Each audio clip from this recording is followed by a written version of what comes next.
Els ocells marins són un grup d'organismes dins el qual trobem tant espècies preeminentment marines com espècies que visiten temporalment les zones litorals. Pelicans, frarets, albatros, ocells de tempesta, ardeids i excel·lents nedadors com els pingüins formen part d'aquest grup.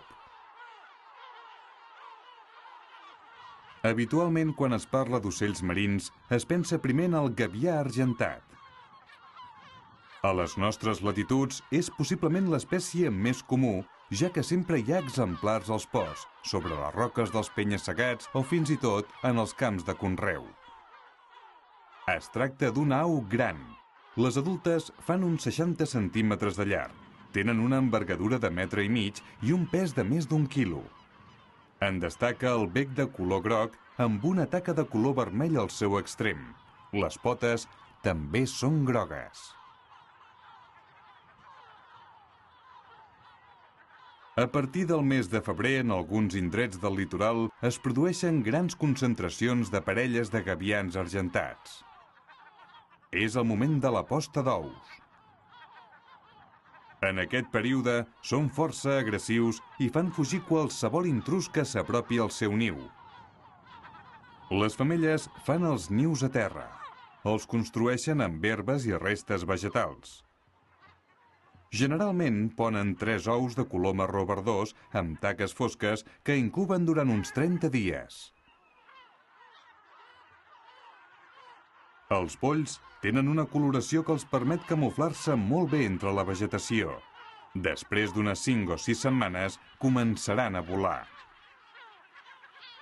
Aquesta espècie de gavià té un vol molt poderós que li permet fer llargs desplaçaments per buscar menjar o bé fer àgils moviments amb els quals realitza espectaculars vols en picat per aterrar o per capturar algun altre animal més petit.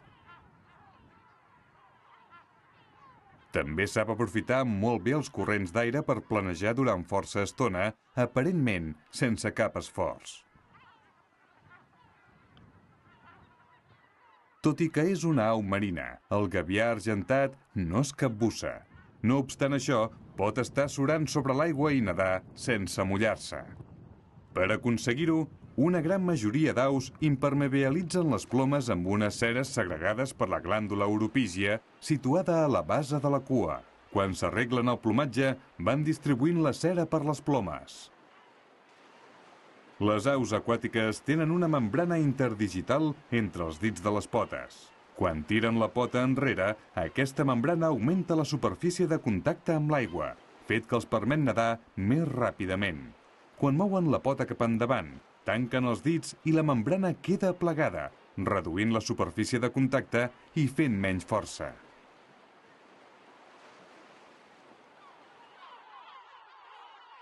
El gavià argentat és una espècie en expansió. La seva gran capacitat d'adaptació ha fet que sigui capaç d'allunyar-se de la costa per viure tant a les ciutats com als camps.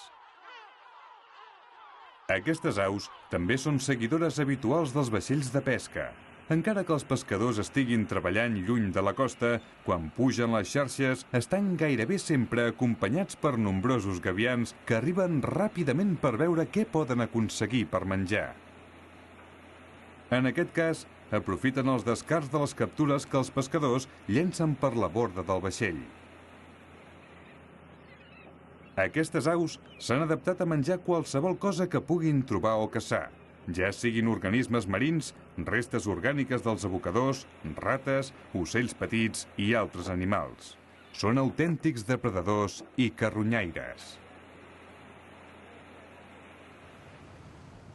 Entre els ocells marins hi ha aus oceàniques, és a dir, que viuen a alta mar, les quals s'apropen a terra només durant l'època de reproducció. És el cas de les baldrigues cendroses. Aquests grans ocells formen grups nombrosos que es poden veure descansant sobre l'aigua. La baldriga cendrosa és una au que vola a poca altura, sovint arran d'aigua. Durant aquests vols, aprofita per capturar peixos pelàgics, a més de petits cefalòpodes i crustacis. Igual que les altres aus marines, les seves poblacions són molt sensibles a l'impacte humà a causa de la destrucció dels seus llocs de cria o de la contaminació marina.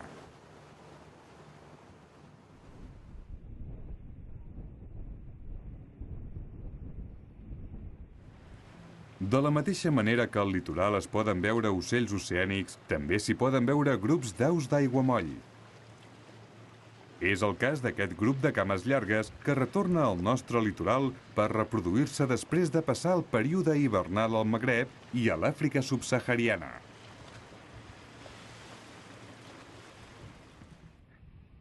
Una altra espècie que actualment és fàcil de veure a les nostres costes és el cormorà gros. Juntament amb els cormorans emplomallats, estan sobre les roques o nedant. Quan detecten un perill, salten ràpidament a l'aigua per allunyar-se'n. Els cormorans grossos són inconfusibles. Aquestes aus tenen una longitud de gairebé 90 centímetres, mentre que el cormorà emplomallat és una mica més petit. Els adults són de color negre i els juvenils tenen una coloració més clara amb tonalitats marronoses. Aquestes aus són hàbils capbussadores, fet que els permet capturar peixos, que són el component principal de la seva dieta. Els corbs marins viuen a la costa, però també poden viure als aiguamolls del litoral i actualment s'estan expandint cap a les zones aquàtiques de l'interior, ja siguin rius, llacs o pantans. En aquestes imatges es poden veure nombrosos individus sobre uns arbres que fan servir com a zona de descans. Crida l'atenció el fet que els troncs estan totalment recoberts d'excrements, cosa que els dona una coloració blanquinosa. Tot i que sembla que a la península Ibèrica hi ha una població estable de cormorans, el nombre d'individus augmenta durant la primavera i l'estiu a causa de les migracions. És en aquests períodes quan fan els nius i les postes d'ous.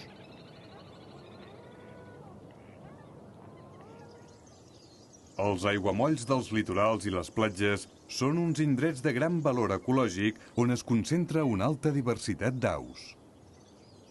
L'abundància de menjar i de llocs per protegir-se atrau tant ocells marins i limícoles com ocells dels penya-segats propers i també de terra endins.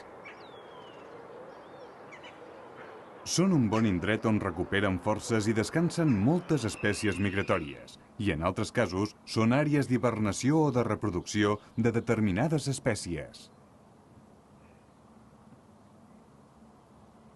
Les llacunes litorals poc profundes i que tenen aigua salobre, salada o fins i tot hipersalina constitueixen l'hàbitat adient per als flamencs. Les potes molt llargues, el coll també llarg i flexible i un bec gran, que els permet filtrar l'aigua, són adaptacions per viure en aquests ambients.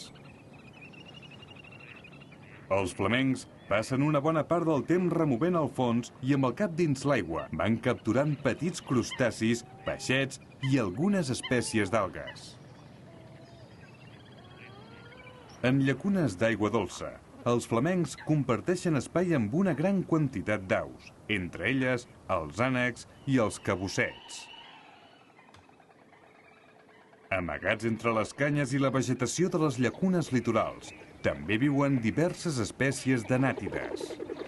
El nombre d'individus i la distribució d'aquestes espècies és variable, ja que n'hi ha que són sedentàries i hi són presents durant tot l'any, però altres fan migracions, ja sigui per passar aquí l'hivern o per reproduir-se.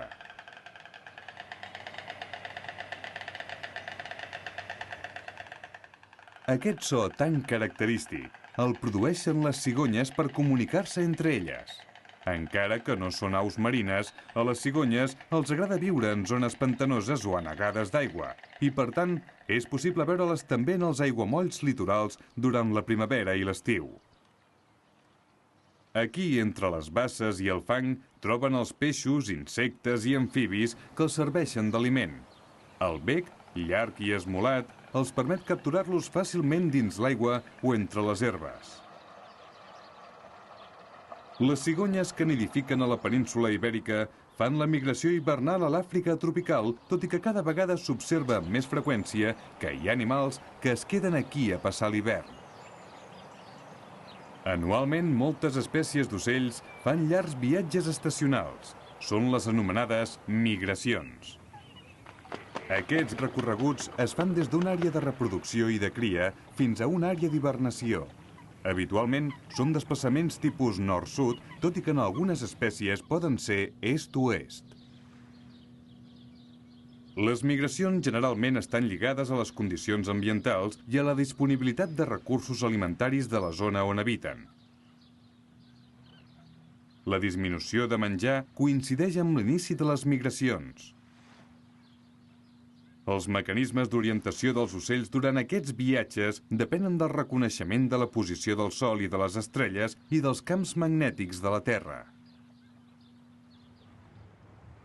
Sembla que els processos biològics de les migracions i de l'orientació durant aquests llargs desplaçaments tenen un fort component genètic, adquirit evolutivament al llarg de milions d'anys, però és cert que també hi intervenen l'aprenentatge i el reconeixement visual.